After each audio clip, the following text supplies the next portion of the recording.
Ya, motor itu.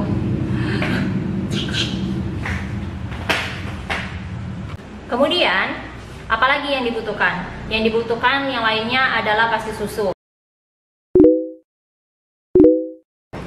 Hai, welcome back to my another video. Kali ini aku pengen muncul nih di frame karena udah lama nggak menampilkan muka di depan kamera ya. Biasanya hanya tangan aja. How do I look? Gimana nih sekarang penampilan aku? Cocokkah mukanya, makeupnya? Semoga enak dipandang ya. Nah, kenapa sih hari ini kok tumben aku buat video ngobrol, udah gitu nggak masak-masak. Nah, jadi kali ini aku emang nggak mau masak-masak. Jadi aku hanya mau sharing aja tentang cara membuat yogurt gitu. Jadi ceritanya gini, aku kan suka sharing tuh di Instastory aku di Instagram hampir setiap hari tentang gimana aku mengkonsumsi yogurt bareng anak-anak itu setiap hari, setiap pagi hari. Nah, itu selalu aku posting. Jadi kebiasaan ini tuh udah lama sekali kita jalanin. Kemudian beberapa waktu ini banyak yang suka nanyain tentang yogurt yang aku konsumsi. Nah, jadi aku tuh membuat yogurt sendiri untuk aku konsumsi bareng anak-anak gitu. Jadi kita tuh yogurt itu nggak beli. Terus teman-teman yang lain itu pada tanya kan, pada Chris kan, pada penasaran kan, gimana sih caranya ngebuat yogurt sendiri di rumah? Emang bisa gitu? Emang pakai apa aja sih gitu kan? Emang rasanya gimana? Sama nggak dengan yogurt yang kalau kita beli di pasaran? Nah, jadi sebelum masuk ke prosesnya, aku mau kasih tahu dulu nih, yogurt itu adalah susu yang difermentasi gitu. Jadi nanti rasanya itu agak sedikit asam atau malah ada yang asam banget gitu. Nah, gimana caranya bisa memfermentasi susu? Jadi kita membutuhkan susu yang pertama, kemudian kita membutuhkan bakteri. Bakteri apa yang digunakan? Itu ada namanya bakteri lactobacillus gitu. Jadi kita membutuhkan bakteri ini untuk bisa membuat yogurt.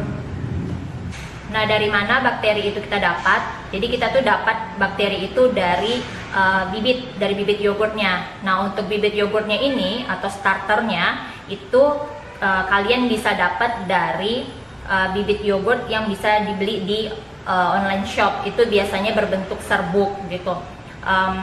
Kalian bebas pilih merek apa aja, itu ada. Jadi tinggal nanti kalian harus melihat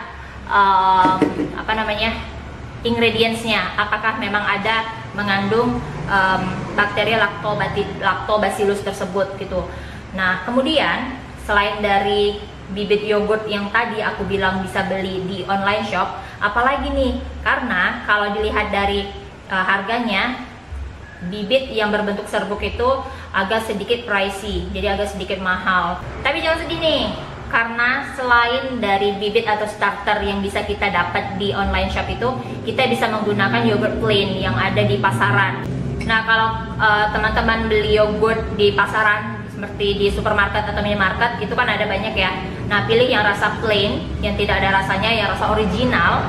Nah, kalau biasanya aku menggunakan dua merek. Kalau nggak Biocool, ini aku terapkan di sini ya. Satu lagi Greenfield. Nah, kalau misalnya di daerah kalian itu tidak ada kedua merek tersebut, kalian bisa pakai merek yang lain.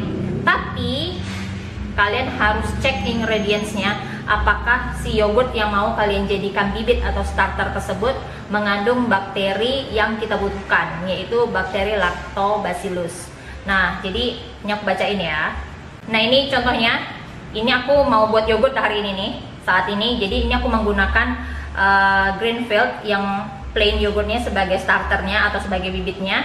Jadi kalau kalian nanti mau cari yogurt seperti ini yang mau digunakan sebagai bibit atau starter, itu harus dicek ingredientsnya, apakah dia mengandung bakteri lactobacillus atau tidak. Jadi ini aku bacain ya.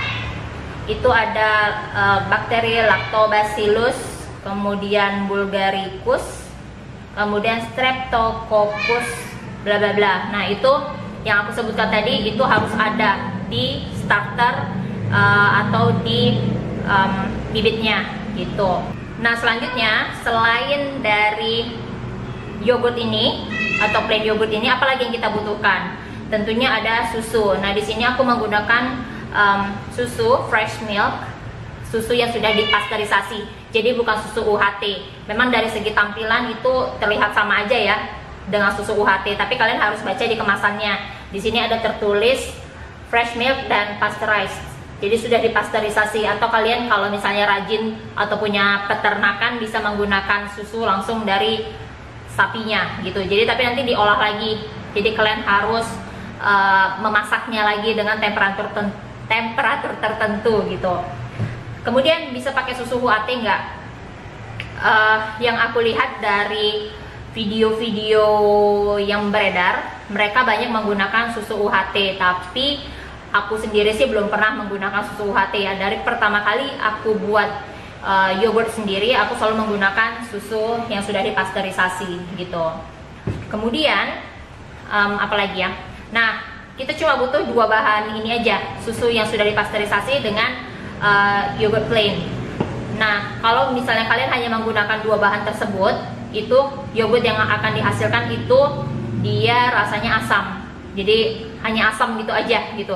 Tapi kalau misalnya kalian nggak terlalu suka yogurt yang original, yang rasanya asam, karena kan memang seperti itu ya rasa sebenarnya yogurt, kalian bisa menambahkan gula gitu, atau bisa menambahkan perasa, atau bisa menambahkan buah gitu ketika nanti mengolahnya.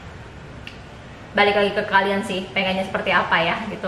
Tapi kalau aku biasanya itu hanya memakai dua bahan ini aja. Jadi kita buat yogurtnya itu tanpa gula. Nah,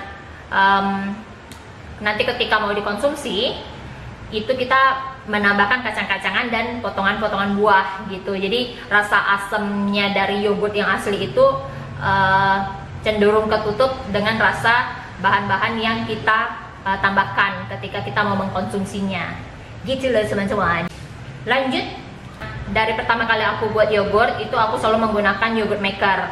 Jadi tidak pernah menggunakan cara manual, karena menurut aku cara manual itu agak sedikit ribet ya gitu. Karena kita harus memanaskan dulu si susunya pada temperatur tertentu. Nah, aku kasih tahu aja nih bocorannya, hasil dari aku searching gimana cara membuat yogurt dengan cara manual. Jadi susu yang udah kita punya nih, susu pasteurisasi atau susu fresh from the sapi yang sudah diperas, itu harus dimasak terlebih dahulu. Jadi, tapi memasaknya itu tidak boleh sampai mendidih gitu. Jadi hangatnya itu harus benar-benar pas. Kehangatannya itu kurang lebih 85 derajat Celcius. Jadi kalian membutuhkan termometer untuk mengukur seberapa panas susu yang sudah dimasak tersebut gitu. Karena kalau sangat panas susunya, itu akan membuat si bakterinya itu mati gitu. Jadi nanti yogurt itu nggak bisa jadi gitu. Kemudian setelah susunya itu dipanaskan sudah 85 derajat Celcius nih, kemudian matikan api. Nah, itu dibiarkan dulu susunya sampai suhunya turun sedikit sampai batas 75 atau 70 derajat Celcius. Nah, itu baru dimasukkan si bibitnya, si starter yogurtnya. Nah, itu diaduk sampai rata. Sudah rata nih, kalau mau tambah gula ditambahkan gula pada saat itu juga, diaduk sampai rata. Kemudian apalagi yang akan dilakukan? Kalian membutuhkan termos atau apa ya namanya, pokoknya wadah yang tahan panas gitu. Nah, susu yang tadi sudah dicampur starter yogurt dan gula, kalau kalian mau pakai gula, itu dimasukkan ke dalam termos, kemudian ditutup rapat, kemudian diselimutin pakai kain, pakai bed cover mungkin. Nah, itu disimpan di tempat yang hangat. Jangan disimpan di dalam kulkas. Jadi di suhu ruangan aja tapi diselimutin gitu. Nah, itu dibiarkan seperti itu sampai kurang lebih 8 sampai 10 jam. Nah, nanti sudah 10 jam dibuka, itu nanti hasilnya akan mengental si yogurt yang sudah kita buat tadi. Jadi aromanya juga sudah aroma susu fermentasi ya. Kemudian teksturnya juga sudah mengental. Nah, kalau sudah seperti itu bisa nanti dipindahkan ke wadah lainnya yang lebih enak lagi untuk diambilnya nanti ya. Kalau di termos kan susah kan untuk diambil. Nah, kemudian bisa disimpan di kulkas. Jadi kapan mau diambil, kapan mau dinikmatin, menggunakan sendok yang bersih gitu. Jangan sendoknya basah, jangan sendok bekas habis mulut ya, apalagi sendok habis cabe. No, jadi pakai sendok yang benar-benar bersih. Kita ambil yogurtnya dari wadahnya, kemudian dimasukkan ke mangkok yang mau kita makan. Itu nanti baru sendoknya jangan dimasukkan lagi ke situ gitu. Jadi benar-benar pakai sendok bersih. Tutup, masukkan lagi ke kulkas gitu untuk cara yang manual. Gimana? Sampai situ udah terbayang nggak kira-kira? Gampang kok, atau ribet juga ya cara yang manual, harus pakai termometer dan segala macamnya ya kan? Selanjutnya kita masuk ke cara yang kedua, atau cara yang biasa aku gunakan. Jadi aku pakai yogurt maker ya. Nah, yogurt maker yang aku pakai itu yang ini. Ini tidak di endorse sama sekali. Tapi kalau mungkin ada produsen yogurt maker lainnya yang mau mengendorse aku, silahkan. Jadi aku punya video nanti untuk cakep-cakep seperti ini, oke? Nah, ini yogurt maker seperti ini. Kalau kalian mau samaan dengan aku, kalian bisa beli di Shopee. Itu linknya aku letak di deskripsi box. Nah, ini untuk kapasitas 1 liter gitu. Jadi ini tuh so simple sekali penggunaannya. Jadi ini tabungnya ya. Ini ada kabelnya. Kemudian ini ada tutupnya. Di sini ada jamnya. Jadi ini kita membuat yogurtnya itu dengan waktu selama 8 jam.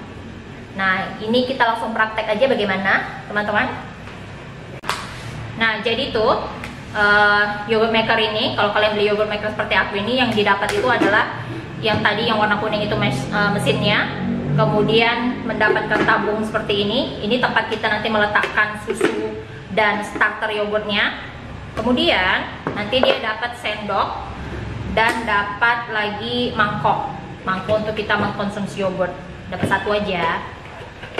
Nah, ini nanti setelah susunya dan yogurtnya, starter yogurtnya sudah dimasukkan ke sini, kemudian kita letak di mesinnya, kemudian ditutup, kemudian set waktunya selama 8 jam. Udah, tinggalin aja. Kalian mau pergi vaksin? Ayo, sudah vaksin belum? Yang belum vaksin, cus cari di mana tempat yang bisa vaksin COVID, oke? Kemudian kalian bisa tinggalin ngurus anak, kalian bisa tinggalin beberes rumah. Nanti setelah 8 jam lampunya ini akan mati. Nah, itu berarti yogurtnya sudah selesai. Nah, kalau sudah selesai itu bisa langsung dinikmatin. Jadi dikeluarkan aja tabungnya, bisa langsung dinikmatin yogurtnya, tapi masih hangat sih biasanya itu karena kan dia di sini di mesin ini dihangatin kan. Nah, kalau mau itu didinginkan dulu. Jadi ini nanti dimasukkan ke kulkas. Nanti kalau sudah beberapa jam sudah dingin dan teksturnya itu akan semakin set, baru bisa dinikmati bersama buah atau bersama apalagi ya, kacang-kacangan mungkin, atau bisa dibuat kue. Kan banyak kue yang memakai adonan yogurt gitu, teman-teman. Jadi sekarang aku mau tunjukin gimana cara ngebuatnya. Oke? Nah guys, jadi ini yogurtnya sudah aku buka. Ini langsung dimasukkan aja ke dalam tabungnya berwarna putih. Sayang ya, ini harus sampai kinclong, sampai dia bersih. Ini dituang aja susunya, kemudian dibersihin gini deh, biar kamu bazir. Jadi kalau aku buat yogurt itu cuma 2 bahan itu aja, tanpa pakai susu bubuk, tanpa pakai pengental, tanpa gula. Atau kadang pernah sih pakai potongan buah, kayak misalnya buah stroberi, atau aku potong halus-halus, aku cemplungin ke sini gitu. Udah ini masukin.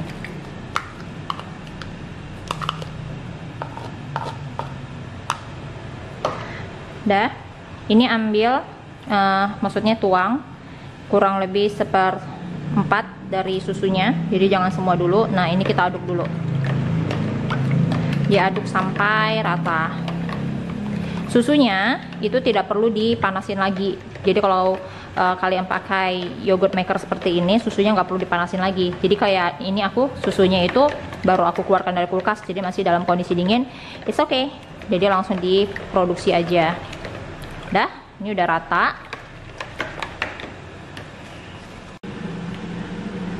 Oke, sudah tercampur rata. Kemudian tinggal kita tuang aja sisa susunya. Nah, ini aku buat untuk 1 liter susu. Itu membutuhkan 125 gram dari yogurt. Nah, aku butuh 1 cup ini untuk 1 liter susu. Atau kalau misalnya kalian pakai yang Biocool, itu 1 cup itu isinya kurang lebih nggak sampai 100 gram, 80 gram itu isinya. Jadi berarti kalian membutuhkan 2 cup yogurt plain Biocool. Kalau Greenfield ya segitu deh, 1 cup itu aja isi 125 gram, 125 mili. Dah, ini udah selesai. Ini tinggal kita tutup aja. Nah, tutup. Dah nih kan, ini tinggal dimasukkan ke tabungnya yang kuning tadi. Nah, ini tinggal dimasukkan ke sini. Kemudian ditutup. Lalu, ini aku mundurin ya. Tinggal di set 8 jam. Tinggal putar aja. Udah selesai. Ini ditinggal aja sampai 8 jam kemudian. Jadi sampai ketemu di 8 jam selanjutnya. So guys, sekarang sudah matang yogurtnya. Udah 10 jam lebih bahkan, karena aku ngerjainnya kan tadi malam. Jadi jam 7 pagi itu udah selesai, udah matang yogurtnya. Kemudian aku masukkan kulkas karena aku harus pergi vaksin dulu. Nah, sekarang ini sudah jam 7 malam waktu Medan. Jadi ini aku buka. Sebenarnya udah dibuka dari tadi sih. Udah dicoel malah nih. Kelihatan kan? Nah, ini hasilnya.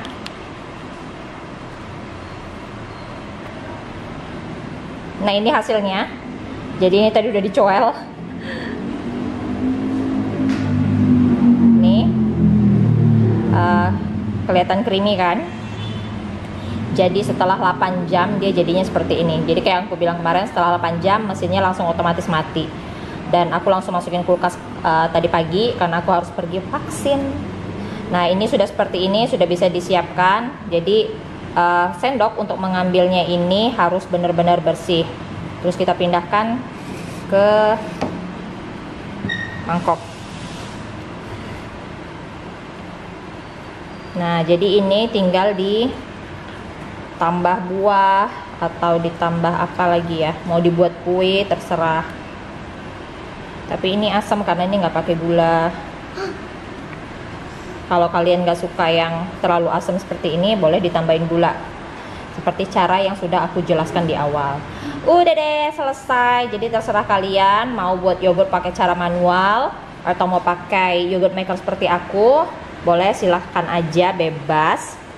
Nah, ini kalau udah selesai gini, sudah mau dinikmatin. Sisanya ini kita tutup lagi, kita masukkan ke kulkas. Nah, ini tahan sampai, biasanya ya, aku buat 1 liter ini itu bertahan sampai 5 hari. Maksudnya dalam 5 hari itu ya udah habis gitu. Memang jatah kita untuk 5 hari. Untuk menghabiskannya itu cuma 5 hari aja dalam untuk 1 liter. Gitu deh. Yaudah deh, sekian aja video aku kali ini. Terima kasih sudah menonton, semoga ada manfaatnya. Yang mau buat yogurt sendiri di rumah, silakan, lumayan mengirit kantong daripada beli ya. Sampai ketemu lagi di video selanjutnya. Jangan lupa di subscribe, like, share, dan komen. Bye.